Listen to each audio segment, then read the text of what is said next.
Hello everyone, this is Suzanne Knabe-Nicole from Police Science Doctor. I am a day late with this broadcast, apologies for that. The email did go out yesterday to everyone who's on the list, so you've got the snippets in your inbox with the links to the original research and the password to access the read page on the website, so you can get to the library of previous snippets as well. But the broadcast is late. I was traveling yesterday. I'm in the Lake District, which is absolutely beauticious here in England. In a youth hostel, so somebody may just walk in on this, and it might get noisy. The connection is not great, so all that stuff. But I'm doing what I can. So the first snippet for this week, and if you don't know, police science snippets are little bits of information that I've extracted from academic research that has been published in the fields of police science, investigative psychology, forensic psychology, evidence-based policing, that I think you can put to use straight away. So I'm trying to find the very practical little bits of information, which is not so easy to do because a lot of the research that is published is very specific, very niche, or quite abstract, or about methodologies which are not actually that relevant to you as practitioners. So the first snippet for this week is about customizing risk-needs-assessments. Risk-needs-assessments are an evidence-based practice used by practitioners to assign supervision and programming to reduce reoffending. These tools are typically applied off the shelf and are mistakenly assumed to demonstrate equivalent prediction accuracy regardless of location or population. But it is important to develop and test local versions to customize for the population in question in order to ensure effectiveness.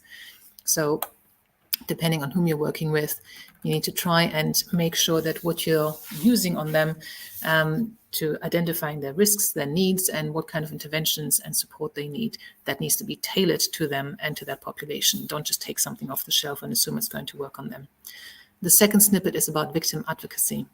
Survivors of rape receive better treatment from the police when advocates are involved and the police embrace collaboration.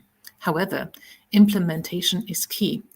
Findings from Nigeria indicate problematic police-advocate collaboration. Advocates stated that officers exhibited rape myth acceptance, and officers stated that advocates often display aggressive approaches in interfering with interviews, are ignorant of police procedures, and often wrongly accuse officers of corrupt practices.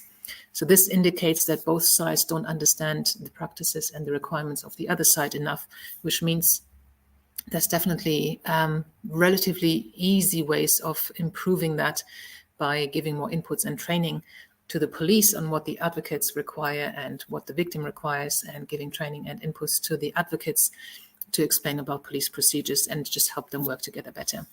And the last and final snippet for this week is about homework versus delinquency. Youth spending an increased amount of time on homework has the indirect effect of a decrease in unsupervised routine activities with friends. This leads to increased levels of cognitive and moral agency in serious delinquent youth, which in turn appears to contribute to heightened levels of future desistance. So this research didn't find the direct effect of more homework reduces offending, but it found indirect effect. More homework reduces the unsupervised time that these already delinquent youth or problematic youth spend with their peers, and when they can usually get up to a good.